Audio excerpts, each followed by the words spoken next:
오늘은 이 본문의 말씀을 가지고 주님의 존귀한 백성이란 제목으로 말씀을 드리겠습니다. 세상에는 귀한 것과 천한 것이 있습니다. 귀한 것은 소중하게 다루고 천한 것은 소중히 여기지 않습니다. 오늘 TV에 진품 명품이라는 프로그램이 있습니다. 그곳에서 어떤 분들은 갑오로 보관하던 항아리가 값이 얼마나 갈까 궁금해서 기대를 가지고 감정을 받으러 옵니다. 가지고 올 때 소중히 종이에 싸서 가지고 옵니다. 근데 감정가를 받아보니 별로 안 좋아요. 싸구려요. 그러니까 갈 때는 그냥 버리고 간다는 사람 많아요. 근데 어떤 사람은 집에서 별로 중요하진 않지만 그래도 한번 항아리가 어떻게 되나 하고 감정 보자 하고 가지고 온대요. 근데 뜻밖의 감정가가 막 큰 가격으로 나오면 갑자기 물건에 대한 대우가 달라진대요. 가져올 때는 아무렇게나 가지고 왔는데 갈 때는 종이에 싸서 막 조심조심 가지고 간다고 합니다. 귀한 것은 대우가 다른 것입니다. 명품백과 가짜 짝퉁백은 겉모양은 비슷해요. 색깔도 비슷하고 다 똑같아요. 구별하기가 힘들어요. 근데 쉽게 구별할 수 있는 방법이 있대요. 명품백은 비가 올 때 비 맞을까 봐 자기 품속에 이렇게 넣고 다닌다. 그런데 짝퉁백은 머리로 이렇게 비를 막으면서 다닌대. 사람도 마찬가지예요. 귀한 사람은 대접을 받지만은 비천한 사람은 멸시 천대를 받아요. 그래서 누구나 귀한 사람이 되고 싶어 하는 것입니다. 그 어느 가수가 무명 시절에는 출연료도 너무 적고 또 자기 출연 순서가 왔는데도 유명 가수에 밀려가지고 꼴찌로 이렇게 나가보면 광증이 다 떠나서 텅 빈 공장에서 속으로 눈물을 흘리면서 노래했다고 합니다. 이게 무명 가수의 서름이 엄청나다는 거예요. 그래서 서로 귀한 대접 받으려고 유명 가수가 되려고 그냥 애를 쓴다는 겁니다. 그런데 오늘 하나님은 아무 공로 없어도 예수 믿는 성도를 존귀하게 여겨서 너희는 택하신 족속이요 왕같은 제사장들이요 거룩한 나라요 그의 소유된 백성이라 이렇게 말씀하시는 거예요. 하나님은 성도를 엄청난 존귀한 신분을 주시고 왕같이 대접한다는 거예요. 한 번은 제가 전도를 하러 할 때 어느 아주머니에게 당신이 이제까지 살아오는 동안 최고로 대접받은 것이 무엇입니까? 이렇게 물었더니 그 서울 사람이었는데 곰곰이 이렇게 생각하더니 워커힐에서 20만 원짜리 저녁 식사를 대접받은 것이 인생의 최고의 대접이었습니다.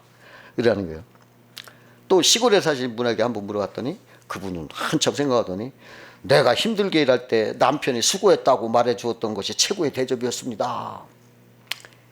그러나 하나님은 우리를 왕같이 대접하신다는 거예요. 비교가 안 돼. 그러면 오늘은 하나님이 백성인 성도가 왜 왕같은 존귀한 존재인가 그걸 알아보고 또 두 번째는 이러한 존귀한 성도의 삶은 어떻게 살아야 하느냐 이것을 한번 알아보겠습니다.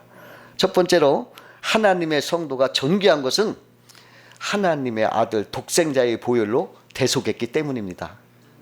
베드로전서 1장 18절에 보면 너희가 알거니와 너의 조상이 물려진 헛된 행실에서 대속함을 받은 것은 은이나 금같이 없어질 것으로 된 것이 아니요 오직 흠없고 점없는 어린 양 같은 그리스도의 보배로운 피로 된 것이니라 이렇게 말씀하셨습니다. 사람은 누구나 죄를 지어서 죄값을 갖고 있는데 그 죄값은 사망입니다. 그래서 하나님은 죽을 수밖에 없는 우리를 구원하시기 위해서 자기 하나밖에 없는 독생자 그 보혈의 피로 대신 죄값을 갚아주셨어요. 아들 독생자의 피값은 금이나 은같이 없어질 것이 아니라 무한대의 영원한 생명값입니다.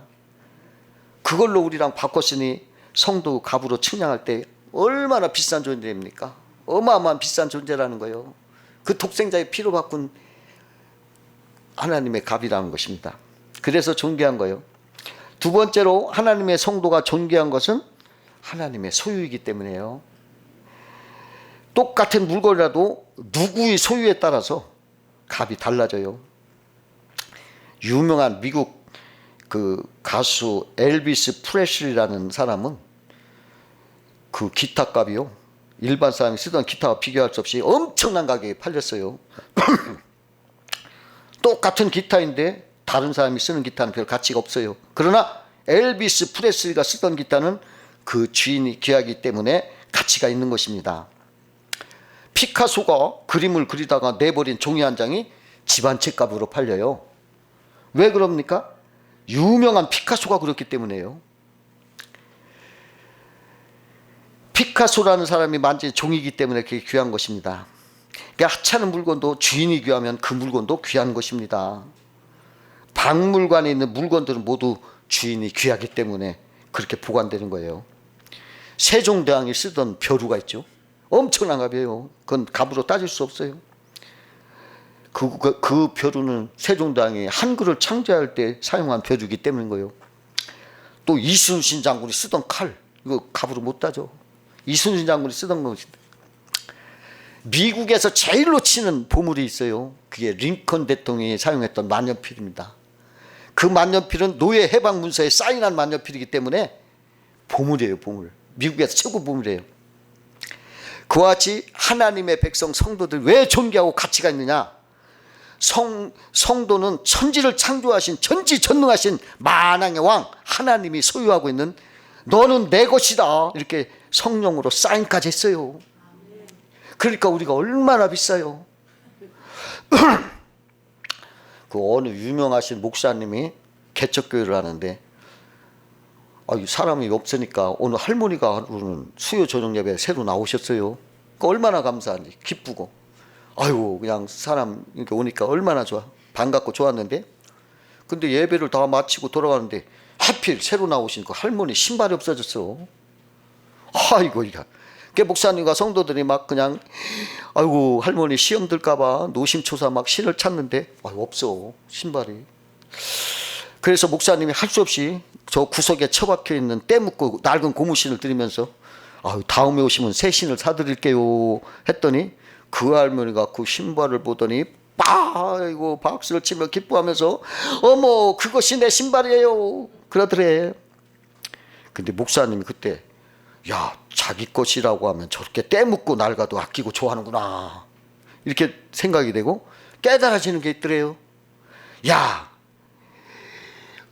하나님은 자기 것인 우리들을 비록 때 묻고 낡았어도 아끼고 좋아하겠구나.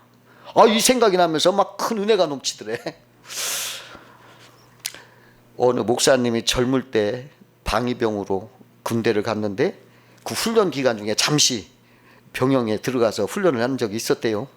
근데 어느 날 저녁에 내무반 그 반장이 그 상관이 술을 잔뜩 먹고 기분이 나빴던지 그냥 전체 집합을 시켜놓고 그 총개머리판으로 막 한 명씩 닥치는 대로 막 때리는데 목사님 이렇게 보니까 아이고 저거 맞으면 죽을 것 같아서 하나님께 기도를 간절히 하였대요. 그거 자기 차례가 왔는데 그 상관이 야 너 예수장에는 빠져라 이러더래. 그러더니 그 다음에 넘어가더래요. 그때 그 사람이 아이고 하나님이 기도응답을 해주셨구나 하고 기뻐했다고 그래요. 하나님은 자기 것을 아주 아끼고 지켜주는 거예요. 왜? 소중하니까. 내 것은 소중한 거예요. 여러분 나 이거 때 묻은 고무신같이 보잘것없어도 하나님 것이니까 여러분들 하나님한테는 좋은 거예요. 세 번째로 하나님의 성도가 존귀한 것은 하나님이 존귀하다 얘기했잖아요. 그 말 자체가 존귀한다는 그 진리요. 성도들은 하나님이 너희는 왕같은 제사장들이요 그의 나라요 그의 소유된 백성이니 이렇게 하나님 말씀하셨잖아요. 그 말씀은 진리잖아요. 그 말씀 그대로 성도는 존귀한 신분이요 존귀한 존재예요. 그 프랑스 황제 나폴레옹이가 하루는 이렇게 군대 행사를 하면서 이렇게 사유를 하는데 그 타고 있던 말이 어떻게 하다가 후딱 도망을 갔어요. 그러니까 어떤 날쌘 병사가 후딱 자기 말을 타고 그 도망간 말을 쫓아가서 잡아왔어요. 그리고 그 말을 끌고 와서 나폴레옹의 말꼬피를 딱 넘겨주니까 나폴레옹은 병사를 보고 이렇게 미소를 지면서 어휴 고맙네 대위 그렇게 말했어요. 그러니까 그 말을 듣는 병사가 눈이 휘둥그레졌어. 그는 즉시 차렷 정렬 하면서 감사합니다 황제가 가 이러더니 그 어디로 가냐면 막사로 가더니 자기 짐을 다 챙겨들고 장교 숙소로 가는 거예요. 왜? 그 병사는 자기 보고 대위라고 했잖아. 나폴레옹이. 그러니까 그대로 믿고 간 거예요. 너 왜 왔느냐니까 황제가 나를 대위시켰또. 아무 할 말 없지. 그래가지고 자기 낡은 군복 벗고 대위 복장을 딱 갈아입고서 간 거예요. 장교로 바뀌어진 거예요. 한마디에. 그는 따지지도 않고 사양하지도 않고 의심하지도 않고 황제 말 그대로 당당히 받아들였어요. 그게 대위가 됐어요. 여러분 우리도 하나님 말씀을 그대로 믿고 당당히 행동해야 돼. 여기에 누가 토달 사람 없어. 창조주 하나님이 말했는데 누가 걷다 토를 달아. 그대로 그거요. 그렇게 믿으시기 바랍니다. 그러면 이번에는 존귀한 성도의 삶은 어떤 삶이냐, 어떻게 해야 되느냐 하는 거 알아보겠습니다. 첫째로 성도는, 이렇게 존귀한 성도는 자기 신분을 알고 살으라는 거예요. 자기 신분을 알고. 어느 날 아주 인정 많은 임금님이 민정 시찰을 쭉 나갔는데 다리 밑에서 어떤 소년이 그냥 얼굴에는 막 그냥 근데 굉장히 불쌍해 보여가지고 너무나 치골한 마음이 든 임금이 그 거지 소년을 자기 양자로 삼는다고 마음속에 결정을 했어요. 그래서 그 거지 소년을 데리고 궁궐로 돌아와서 좋은 옷을 입히고 깨끗이 씻혀주고 맛있는 음식을 주고, 이게 만주백관 앞에서 오늘부터 이 거지 소년을 내 아들로 삼겠다 하고 선언했어요. 그 거지 소년은 이제 새롭게 왕자가 됐어요. 근데 저녁에 잘 시간이 되니까 왕자가 막 대궐 밖으로 뛰어나가요. 그래서 신하들이 왕자님 주무실 시간이 됐는데 어디로 가십니까 하고 이렇게 붙잡고 묻자 나는 다리 밑에서 자야 돼요. 이라는 거예요. 아닙니다 왕자님, 이제 왕자님이 주무실 곳이 대궐 안에 잘 준비되어 있습니다. 아침이 되자 또 왕자가 또 대궐 밖으로 막 달려가. 그 당황한 신하들이 쫓아가면서 왕자 어디로 가십니까? 내가 세수하러 다리 밑으로 간다. 신하들이 아니요 왕자님, 이제 왕자의 세수할 곳은 대궐 안에 준비가 잘 되어 있습니다. 이 거지 왕자는 왕자가 되었지만 거지처럼 살려고 한 거예요. 이 거지 왕자가 왕자다운 행동을 하려면 나는 더 이상 거지가 아니라 옛사람인 거지는 나는 죽었다, 나는 새롭게 왕자로 태어났다 하는 왕자의식을 가져야 되는 거예요. 우리도 세상을 살다 보면은 고생도 하고 상처도 받고 멸시천대도 받고 슬픔과 절망도 당하고 이러다 보니까 나의 잘하는 사람은, 나라는 사람은 움츠려 들어가지고 그냥 악해지기도 하고 비굴해지기도 하고 아주 말할 수 없이 천해져. 그때 우리는 하나님은 나를 존귀 여겨서 독생자 피 흘려서 나를 구원해 주셨다, 나는 비싼 값이다, 이렇게 생각해야 돼. 더구나 에베소 2장 6절 같은 보면 내가 예수 믿을 때 그리스도와 함께 죽었고 그리스도와 함께 부활했다, 나는 그리스도와 함께 승천했고 그리스도와 함께 하나님 우편에 앉았다, 이제 나는 그리스도와 함께 하나님의 공동 상속자다, 이런 말씀이 있어요. 지금 나는 하늘과 땅의 모든 축복과 특권과 권세를 가진 하늘나라의 왕자다 하고 여러분 믿음으로 굳게 서야 돼. 이게 성도의 삶이요. 여러분 내가 세상에서 좀 멸시당하고 천대받고 가난하게 해서 좀 희망이 없고 절망 속에 산다고 해서 여러분 가치가 훼손되는 게 아니요. 만약에 내가 여기서 5만 원짜리 하나 꺼내가지고 이렇게 비벼가지고 꽉 구겨가지고 버렸어. 그거 가질 사람 하면 다 갖는다고 하지. 싫어 그거. 그러겠어요? 애들 많이 모여놓고 막 5만 원짜리 꺼내가지고 막 이렇게 놓고 그냥 이렇게 버려. 코 풀어도 좋아. 이렇게 버려. 가질 사람 하면 예 제가 갖겠습니다. 왜? 그 가치는 그대로 있어. 구겨지고 더러워도 그 가치가 그대로 있잖아.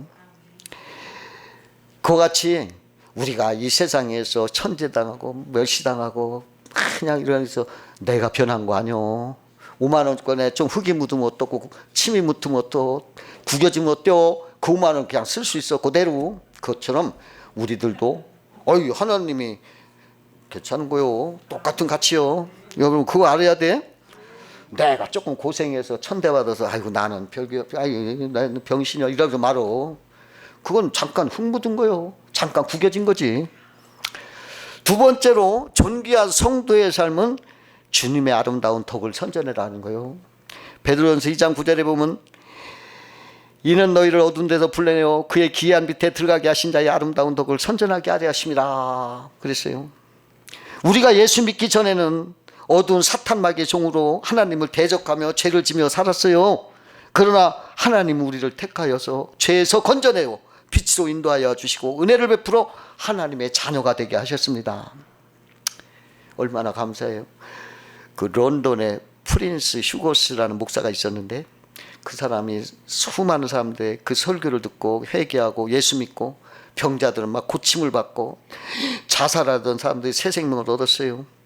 수많은 죄인들이 거듭나서 새로운 삶을 살았어요. 그때 런던의 유명한 무신론자 찰스 브래드레프라는 사람이 있었어요. 그가 목사에게 말했습니다. 나는 아무리 보아도 하나님이 계시지 않는다. 우리 군중들 앞에서 공개 토론을 합시다. 이라는 거예요. 그랬더니 목사님은 하나님이 계시다고 증언할 수 있는 사람 100명을 데리고 오시오. 나는 무신론자 100명을 데리고 오겠습니다. 그래서 토론이 붙었어요. 목사님은 100명을 데리고 왔습니다. 그러나 무신론자 브래드레프는 한 명도 데리고 오지 못했어요. 열띤 토론이 벌어졌어요. 브래드레프는 과학의 이름으로 비과학적인 추측만 늘어놓을 뿐 아무런 증거도 내놓지 못하고 있었어요. 이제 휴거스 목사님이 함께 온 지 100명의 성도들이 차례로 간증을 했어요. 나는 예수님 때문에 살았습니다. 나는 예수님 아니었으면 자살했을 거예요. 이미 이 세상 사람이 아닐 것입니다. 또 나는 불치병에 걸려서 이미 죽은 몸이었어요. 예수님 아니면 나는 이미 관 속에 있었을 것입니다. 나는 예수님이 아니면 이혼했을 것입니다. 예수님이 주시는 사랑으로 행복한 가정을 이루고 있습니다. 이렇게 100명이 하나같이 예수님 때문에 막 나는 살았습니다. 나는 거듭났습니다. 막 이렇게 얘기하는 거예요. 그러자 브래드레프가 말했어요. 제가 좋습니다. 제가 변화시킨 사람은 한 명도 없지만 예수님은 수많은 이들을 변화시켰으니까요. 그렇게 하더라는 거예요.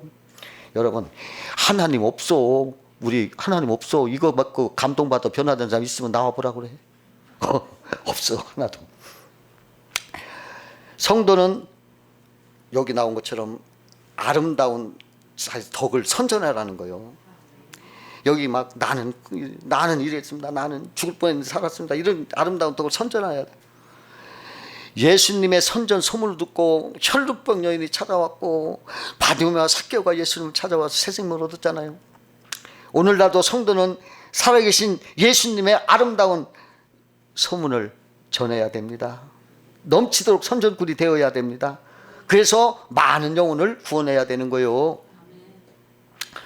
세 번째로 성도는 예배 중심으로 살아야 돼요. 이스라엘이 출애굽할 때 그 광야를 막 가는데 하나님의 회막은 언제나 이스라엘의 중앙에 딱 있었어요.